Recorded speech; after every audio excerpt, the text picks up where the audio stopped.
ना।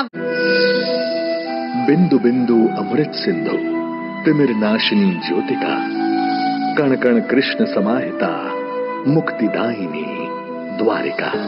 गुजरात के पश्चिम में रत्नाकर सागर के तट पर बसा जिला है देवभूमि द्वारका। कंस वध के बाद भगवान श्री कृष्ण अपनी प्रजा के साथ यहीं समुद्र तट पर आकर बसे थे। अपने लोगों के लिए उन्होंने बनाई थी स्वर्ण नगरी द्वारिका। कहते हैं कि यहाँ समुद्र के बीच में स्थित बेट द्वारका द्वीप पर ही श्री कृष्ण और सुदामा जी का मिलन हुआ था।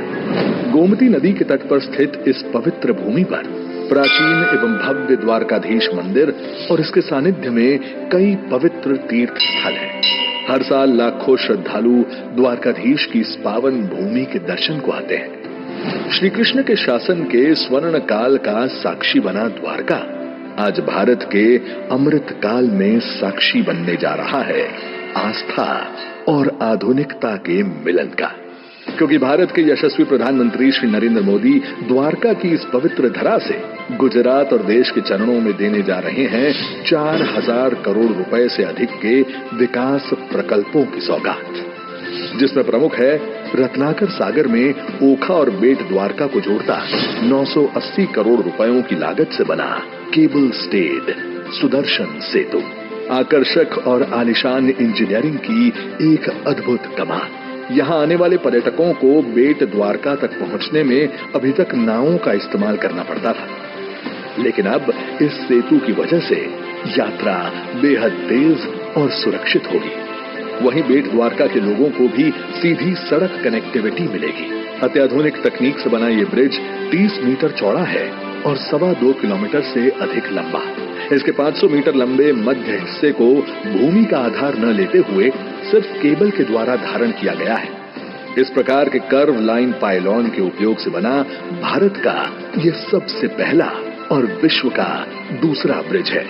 ब्रिज की संरचना में शामिल है 152 केबल, जिनका कुल वजन 1500 टन है और केबल की लंबाई है पूरे 1811 किलोमीटर।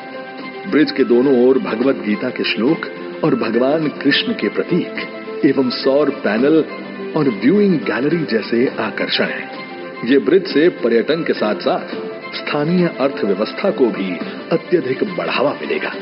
दुनिया भर के पर्यटकों को श्री कृष्ण की ओर आकर्षित करेगा सुदर्शन सेतु। इसके साथ ही माननीय प्रधानमंत्री जी कर रहे हैं 620 करोड़ रुपए से अधिक के प्रोजेक्ट्स के अंतर्गत जामनगर के सिक्का थर्मल प्लांट में फ्लू गैस डीसल्फराइजेशन सिस्टम का भूमि पूजन और कालावड में 12.5 मेगावाट सौर पावर परियोजना का शुभारंभ। साथ ही भारत सरकार के वाडीनार में ट्विन ऑफशोर पाइपलाइन रिप्लेसमेंट जैसे प्रोजेक्ट्स नवीन प्रौद्योगिकी और पर्यावरण संरक्षण के प्रति भारत की प्रतिबद्धता के प्रतीक बनेंगे। इसी प्रकार 300 करोड़ रुपयों से अधिक की लागत से धोराजी जाम कंडोरणा कालावड मार्ग के विस्तृतीकरण और मजबूतीकरण से राजकोट, जामनगर, जूनागढ़ और पोरबंदर के औद्योगिक क्षेत्रों और बंदरगाहों के साथ साथ एग्रीकल्चर मार्केटिंग यार्ड्स तक मिलेगी सुदृढ़ कनेक्टिविटी। तो राजकोट जेतलसर सोमनाथ एवं जेतलसर वानसजालिया और राजकोट ओखा के बीच इलेक्ट्रिफिकेशन की 600 करोड़ रुपयों से अधिक की रेल सेवाओं के प्रकल्पों का भी माननीय प्रधानमंत्री जी करने वाले हैं लोकार्पण। इन परियोजनाओं के पूरा होने से इस इलाके के लोगों को अब विद्युतीकरण से तेज एवं इको फ्रेंडली रेल सेवा उपलब्ध होगी तथा द्वारकाधीश आने वाले श्रद्धालुओं की भी यात्रा सुगम बनेगी। वहीं 100 करोड़ रुपयों से अधिक की लागत से जामनगर में बनने जा रहा है क्षेत्रीय विज्ञान केंद्र, जो कि युवाओं की वैज्ञानिक जिज्ञासा को बढ़ावा देकर राष्ट्र निर्माण में योगदान हेतु उन्हें प्रेरित करेगा। इसी प्रकार जामनगर में 100 करोड़ से अधिक रुपए की सीवेज ट्रीटमेंट प्लांट और ड्रेनेज जैसे कार्य नागरिकों के लिए ईज ऑफ लिविंग में अभिवृद्धि करेंगे। माननीय प्रधानमंत्री जी के मार्गदर्शन और माननीय मुख्यमंत्री श्री भूपेंद्र भाई पटेल के नेतृत्व में विकास के ऐसे ही प्रकल्पों से गुजरात अमृतकाल में भी बनेगा भारत का ग्रोथ इंजन। त्रेता युग में भगवान श्री राम का राम सेतु और अब अमृतकाल में भगवान श्री कृष्ण का सुदर्शन सेतु।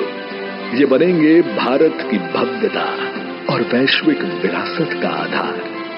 विकास और विरासत की मोदी जी की गारंटी के समान ये प्रकल्प विकसित भारत, विकसित गुजरात की परिकल्पना को करेंगे साकार। माननीय प्रधान